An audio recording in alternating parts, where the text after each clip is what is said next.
for a safe space where healing might take place, where everyone is valued. Given tools to maintain where equity matters. Less talk, more action, where anyone is welcome. Don't send them home packing, this is strong talk. Where conversation pops off, speak life, reflect hope, promote choice and love folk. Strong talk, real talk, no jokes. Recovery, culture, community, let's go. Yeah, what's the word, what's the word? Word, strong talk, what's the word? What's the word, what's the word? Yeah. What's the word, strong talk.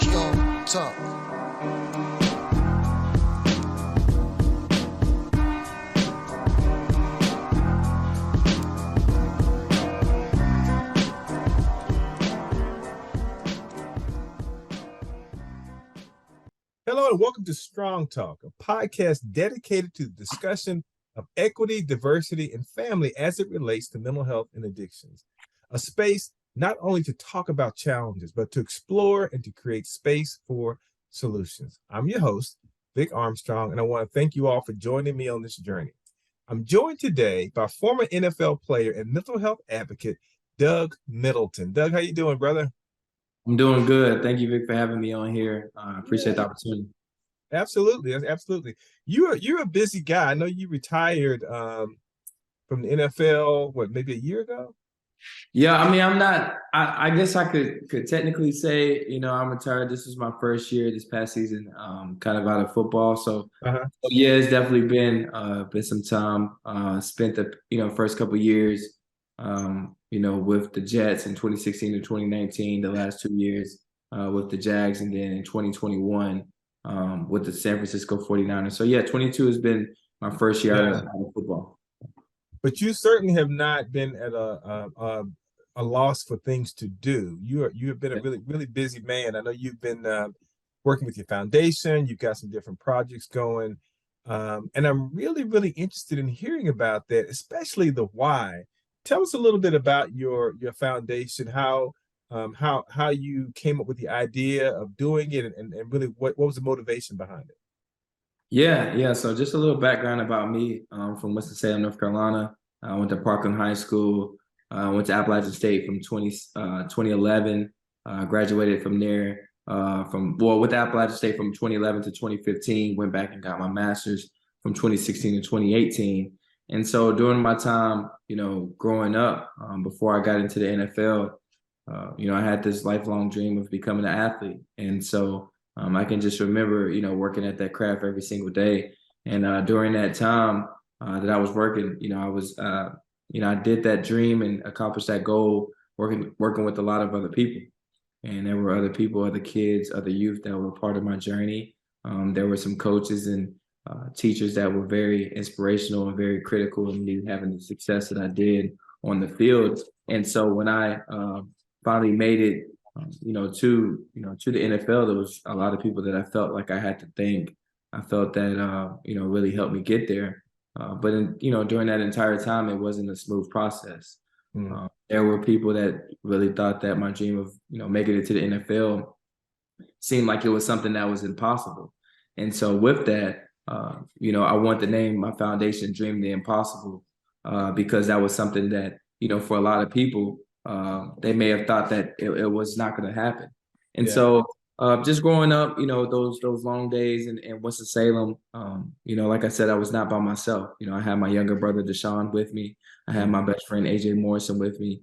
And at the time, that was my best friend that we grew up on the same street together, grew up in the same neighborhood, and really, shared a lot of the same battles, same level of adversity that, a lot of other people, a lot of other athletes may have shared, when you hear their stories, you hear their passion as they try to reach the goals that they have. And so, during that process, as I went on to Appalachian State, we all started to take different paths. My best friend, AJ, he went to Fayetteville State and he was a student athlete. I went to Appalachian State and I was a student athlete there. And then heading into my rookie year, AJ started to suffer from depression. He had an event that took place in his life that, caused him to slip into a real depressive state. And so just as a student athlete, just trying to figure out ways that I could help AJ, ways that I could be a better friend, a better teammate. I started to learn a little bit about mental health. I started to learn about what that meant to actually struggle, to actually not feel like you're your best self. And so my mom has always been in the space, since I was a young kid. She was a licensed professional counselor. Mm. And she taught us about mental health at a young age. At times, wanted her just to be mom, and she was a little bit more than just mom. She was a person that, always really cared about her kids and tried to provide the best. But, at times made mental health a little bit uncomfortable, made it, uncomfortable, conversation, just because that was what she did by her, trade and day job. And so with that, trying to really understand what my best friend was experiencing was really tough. I really didn't understand it. And as a student athlete that had, been playing in college and finally made it to the NFL, there were certain sayings that, we start to learn and pick up on. Certain sayings like, it's going to be okay, or just, just kind of suck it up, or just kind of push through. The same things that we get told when we lift weights, the same things that we get told when we have an injury in practice. And what I had to learn is how to, really take, my physical health as just as important as my mental health. And so with that, if you have a broke ankle, you're not just going to, run back out there and play. And, as my friend started to suffer from depression, we treated it like it was just, like it was something different, like it was just something that you could just overcome, something that you could just push through. And so going into my second season, we lost my best friend, AJ, to suicide. And, from that moment in 2017, I just wanted to figure out a way that I could make sure that, other people did not suffer the same way that AJ did. I want to find a way that student athletes that experienced the same type of journey, had been through the same type of adversity that he experienced, that they were able to find ways to, connect to mental health resources. And so that's why I started my foundation, Dreaming Impossible. Like I said, it was something that some people thought was a dream that was impossible, but I was able to accomplish it. And we've been able to help youth, student athletes, and African Americans connect them to mental health resources, provide them education, and work in the stigma. So in your work, and I thank you for sharing your story. I've heard you talk a little bit before about the loss of your friend. I think when I first met you, as a matter of fact, we were at I think it was a National Alliance of Mental Illness walk, an Omni walk here in Charlotte. Yeah. And even at that point, you couldn't have been more than maybe second year, maybe into the league, I think. But you were, even at that time, you were pretty clear that you really wanted to do some work in this mental health space, and which I admired at the time, because for a lot of people, whether you're in sports, outside of sports, we can all get wrapped up into our own world, our own thing, and especially when you're when you're a professional athlete, it's very easy, I think, to be distracted by all of the other things going on. But you were clearly focused at that time on addressing mental health. So how much of that was because of not just what you saw going on with AJ, but also, reflecting back and realizing that this was not something that we talk about as men, especially not as Black men. What has that been like in having those conversations in the circles that you operate in, whether it's students or peers or other athletes? What's that conversation like? Yeah, Victor, I would say for me, being a student athlete, being a professional athlete that talked about mental health, that talks about mental health, that wasn't something that's always been common. I think over the last few years, mental health has become more of a conversation that other people talk about, more or less. And so, growing up in the African American community, when we felt pain, when we experienced trauma, when we experienced adversity, that was something that was kind of unspoken, something that you just kind of just had to overcome. I never, growing up, I never saw my dad cry. I never really saw my dad really suffer. Anytime there was something that was wrong, he just kind of carried that away from us and kind of figured out a way to overcome that adversity.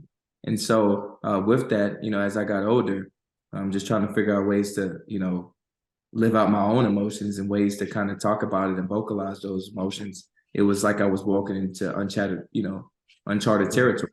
There was not really an example that was put before me on how to really talk about these things. And so the only thing that I felt that I could do, after losing my best friend, was find ways to just continue to talk, continue to tell the story, continue to let people hear that. And hopefully by, my vulnerability, me explaining the story that I have, people will be more open to share what they have going on in their life. And so those specific demographics that you're talking about with African-American student athletes, we're the ones that experience, maybe a biased answer, but we experience, just as much pain as anybody else, if not more, because of the heightened scrutiny we have on our life as student athletes. And then, you start to get into intergenerational trauma with African Americans, or you start to get into systematic issues. There's many topics that we can talk about when it comes to mental health and why those demographics, go through and struggle a little bit different than others. But I will say it was very uncommon to come out off the bat, going into my second year in the league, just talking about mental health. But, I felt like I had a right to do with my best friend in his life and being able to help other people from his journey. Yeah. It's interesting too, when you talk about your dad, because I can say the same thing. I grew up the son of a pastor. My father pastored for 48 years, just retired from pastoring about 6 years ago now. And I often share, I never heard him talk about mental health or mental illness from the pulpit, which was not to disparage him, but I never heard any of his peers talk about it either. It just was not something that you did. But I also never saw my dad cry growing up. He was not someone who was emotionally expressive. It's just something I grew up with. And I see that a lot with men in general, but especially with Black men, that Black men have been socialized not to show emotion, not to show pain. So when you're talking with young Black men and trying to create safe space for them to be more vulnerable, like you said, you show your vulnerability. How do you get them to at least acknowledge that, yes, I do hurt sometimes. I do experience pain sometimes. How easy is it to get them to that place, or are you able to get them to that place? Yeah, Victor, I would say for me, a lot of these kids, have an image of what they may want to be. And whether that image is because of what they see on TV, because of what, whether that image is what they see in their daily life and who they're around, all of them have an image. And so with me, a lot of these kids that I work with, their image may be that they want to be a professional athlete one day. And so I try to bring around people that, look like the people that they want to be like. I bring around other professional athletes. I bring around people who play sports. And, what I do is I ask these people that I bring them around to share their story. I ask them to tell them, what the journey was like to make it where they are today. I ask them to talk about the adversity that they may face along the way.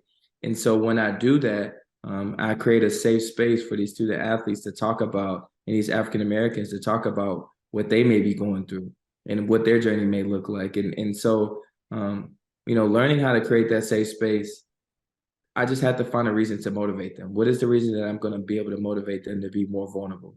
And once I'm able to find that, then that's when, it's on me to create an environment that is conducive for them to be able to share what they have on their hearts and what they're going through. So I think at the end of the day, whether it's a student athlete, was, African American, we just have to continuously find people that, look like or are what we want to get to. Everybody has a goal. Everybody has a dream, for, the work that you're doing. One day I want to be able to do the work that you're doing. So if you say something to me, I'm going to listen and I'm going to take heed of that.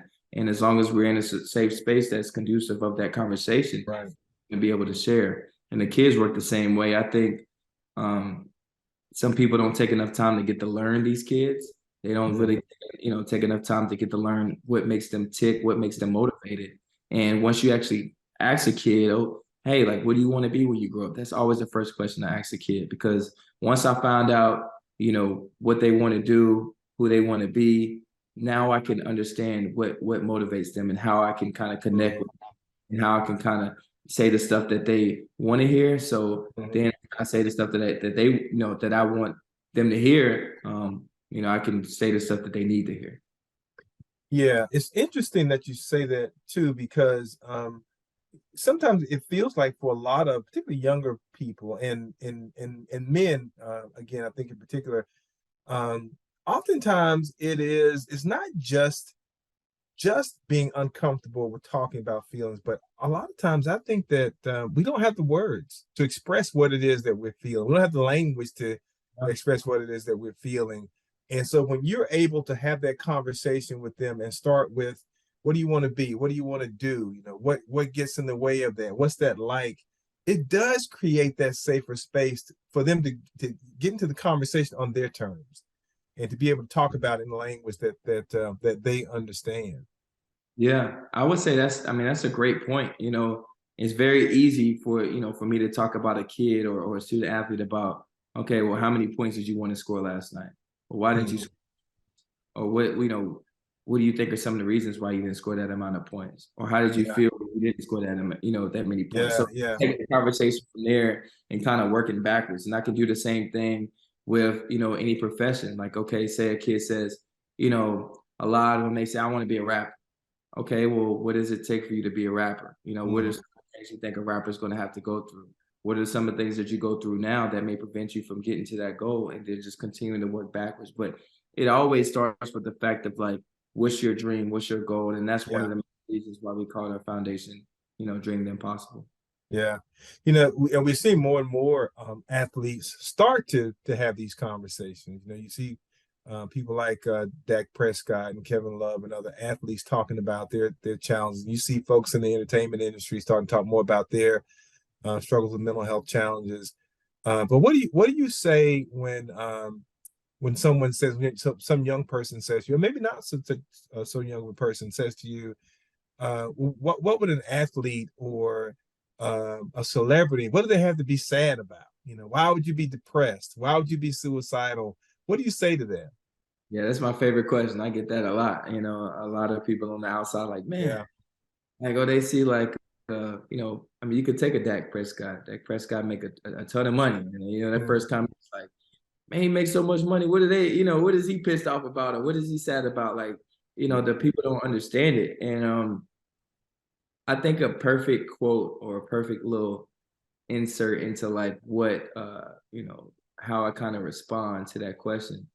LeBron James came out with a quote a few days ago, and he just talked about how, man, like he wished he could just walk down the street, or he wished he could just walk into the store and get some food, and that really just touched me. It really connected with me, really mm, deep, because as athletes of this world where cameras are everywhere and there's TVs everywhere. Some days it feels like we have to carry a certain persona. Some days it feels like we have to carry a certain image every single day, and that there are days that we can't even be ourselves. And so mm, with that, only imagine how our family and friends treat us when we want to be the most vulnerable. We want to be the most we're asking and leaning on support, and it's not there because everybody around us is acting like there could be nothing wrong with us. And so mm, as athletes, we feel pain just like anyone else. There's a high level of pressure that athletes face because we have to perform at the highest level very consistently, and there's not really much room for a mistake. If I make a mistake now, as a what I'm doing now as a yoga teacher, and I forget a pose, it's not a big deal. If I mm, make a mistake when I was playing football, that may cause a touchdown. If that touchdown causes us to lose the game, that's on national television, and I get on Twitter. Now I'm seeing everybody talk about my job. I'm seeing everybody talk about me as a person. People talk about my family, and so knowing that creates a pressure. It creates something that that normal people really don't understand unless you're in it. And mm, so a lot of people think that athletes have the best world that it can be. And at the end of the day, money doesn't bring you happiness. Yes, it does bring you options. Yes, it does bring you flexibility, freedom, but it does not bring you happiness. And so, I tell these athletes to try to find their identity in something other than sports, because if you lean all of your identity into sport, one day that sport is going to come to an end. And if you have not worked on defining yourself, if you've not worked on creating a good support system or a great purpose for your life, it's going to be very tough as you try to transition, because there are a lot of people Yeah. that only see you as such, see you as athletes. It's funny. I was listening to sports talk radio earlier this week, and I heard they were talking about an athlete that he had just learned. Well, he hadn't learned. His phone just kind of started blowing up all of a sudden. People messaging him, and it was about Kevin Durant being traded because the news just broke. But when his phone started blowing up, he panicked because he thought he was being traded. And he talked about how, for a moment he just had that, that pressure. But people don't think about things like that, the life of an athlete, that you are basically a commodity in a lot of ways that can be traded. Yeah, I could talk about that. A lot of people don't know my story, but I think you probably know a little bit, Victor. So I came into this league undrafted. I went to Appalachian State, my junior year. I was an all conference athlete. But my senior year was very tough for me. We won a lot of games as a program, but my stats were not very high at all. My stats were so low. A lot of people didn't even think I had a chance of even making it on the NFL roster in any capacity. I was afforded and blessed with the opportunity. I just want to thank God for that, to be able to get a chance to go to the Jets training camp. But even at that point, nothing was guaranteed. So, every single day of my life, I can remember the first time, seeing somebody get cut. I was in the weight room and I was lifting weights. And there was another guy that was in there with me. And we were both, getting, lifting. And we see the guy that made all the cuts. He made all the roster transactions. He was the guy that let people know that they were fired. He was sitting outside the door. And, we both looked outside and seen him outside the door. We said, well, it looks like one of us is going to be gone. And so we both walked out that door, and the cut guy grabbed him, and he didn't, and told him that he was let go. And so seeing that, firsthand, a guy who was released of his, let go of his dream, and he had lost his job, and then seeing that many other times over, 300-400 times, seeing people lose their jobs, lose their careers, lose their dreams, and not really knowing what is next. It's traumatizing, and for me, going on, finally getting to my fourth year before the first time that I was cut, really, and not having any callback or any job, that feeling is unlike any other thing in my life. And so having to go through that multiple times in my career after that fourth year, being cut from Jacksonville multiple times in the season, and being brought back, and the transactions that happen with that, is very hard to maneuver through, mentally. Try to you ask yourself questions of things that you could do better, things that you could work on, more things that you could bring to the table. And at the end of the day, you lose your job on a consistent basis, but nobody has any answers on things you could do better. It's always like, oh, you're great, you're doing everything we asked you to do, but we're just going to have to let you go. You're just not good enough. And so having to live from my fourth year all the way on to my last days in the NFL, having to live every single day worried about my job, worried about if I would be cut, having to turn over my shoulder and looking to see if this was the day that my dream was going to end, was a time that was very traumatizing, to say the least. But I go back and I speak on those experiences because I want athletes to know that at any day, your dream, your career could be over. And so if you're not working to leverage your brand, if you're not working to define yourself outside that game, if you're not working to find your purpose outside of just the sport that you play while you're playing, then it's going to be too late. By the time it's too late, who knows the impact that it could have on your mental health. Yeah.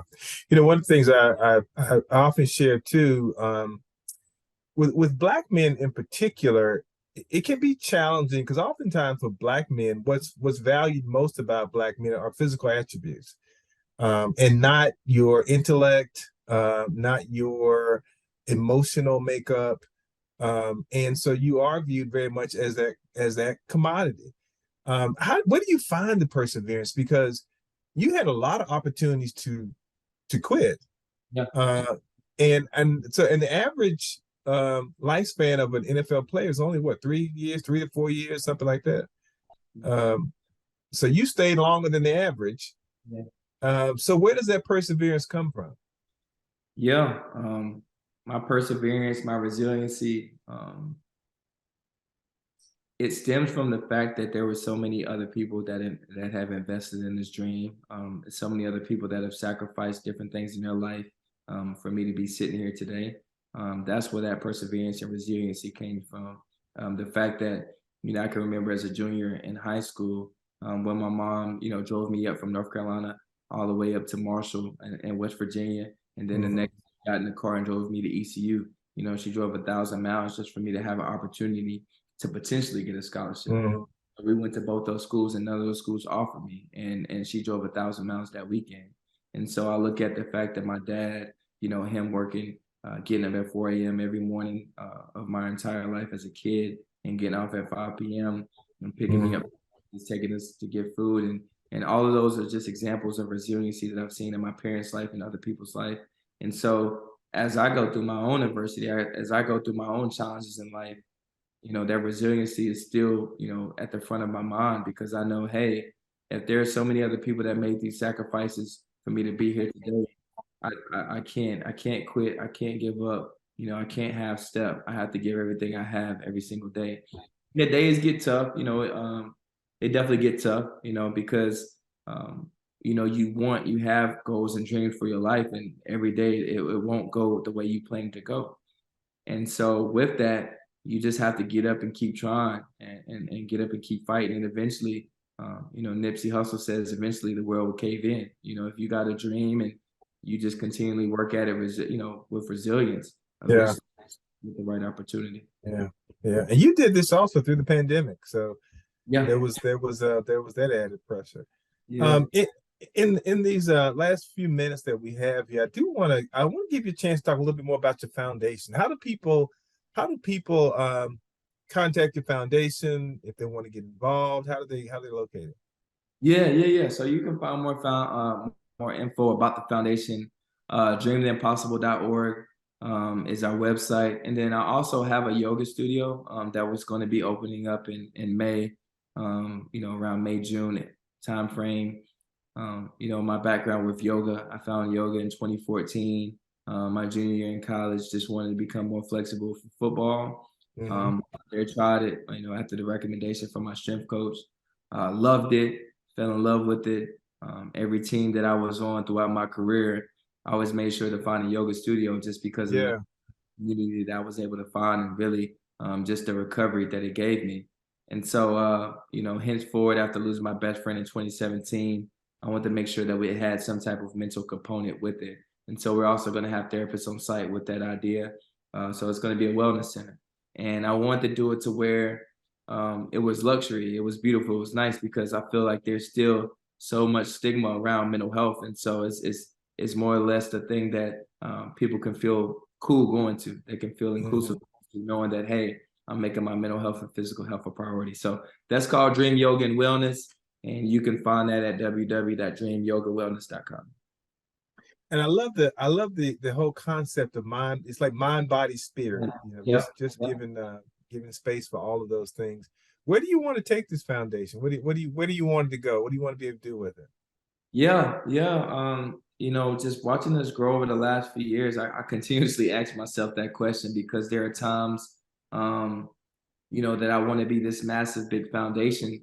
But then there are times that, I want to stay local and regional. I think it comes down to the fact that I just want to help as many people as we can. And then also, finding yoga, finding that resource, and being able to connect our youth and student athletes to it. I think this is a way that we can grow faster. And being that we can, have places that we do yoga with student athletes and youth all over the world.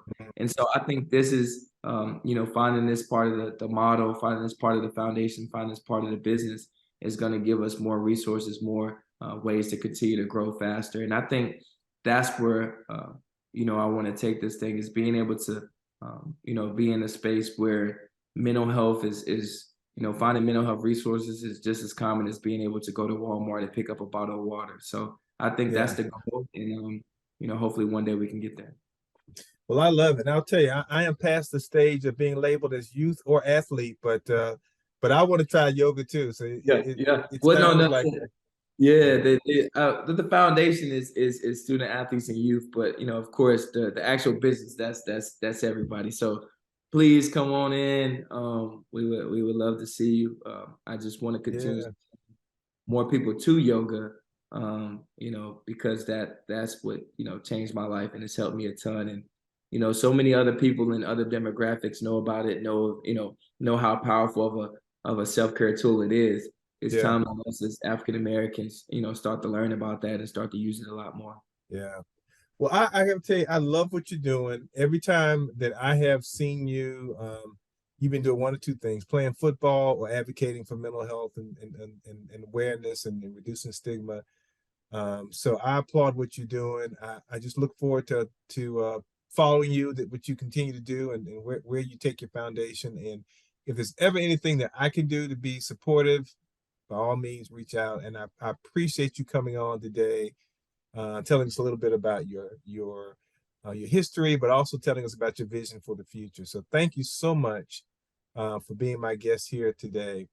Want to thank all of the viewers for tuning in today to the Strong Talk podcast.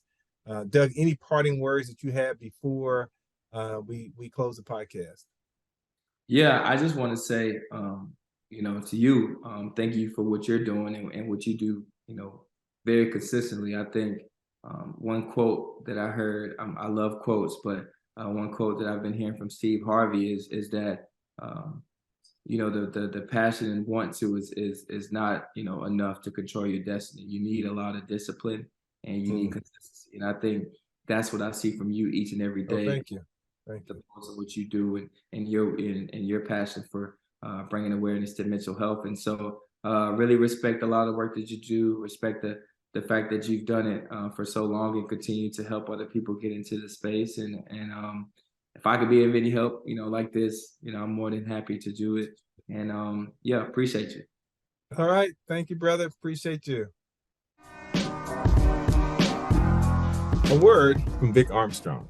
When I talk about suicide and suicide prevention, I always like to start with a reminder that suicide itself is not a disease. It is, in fact, the worst possible outcome of the culmination of a lot of very complex things, often including mental health challenges. But if that is true, that also means that we often have opportunities to intervene before someone reaches the point of suicidality. And that, in part, is why, for me, there's an aspect of the why that I often feel like we may be missing. 988, the transition to a 3-digit 988 number, is an opportunity to reimagine the way we deliver emergency mental health services. If we continue a path of building on something that was not designed with Black and Brown communities in mind, the message to our communities is that we were never the target audience in the beginning. Also, there's an opportunity to utilize 988 as a springboard to a conversation with Black and Brown communities, a conversation that will help us to better understand the influence of race, culture, ethnicity on our interventions. 988 isn't just an opportunity to improve our crisis system. It's an opportunity to build bridges with and into historically marginalized communities, to better understand the many challenges posed by inequity that can add to an individual's pain and the perception that their life does not matter and that death is the only way out of their pain, death being the one equalizer. For communities that have had a flawed system, it is an opportunity to fix the flaws.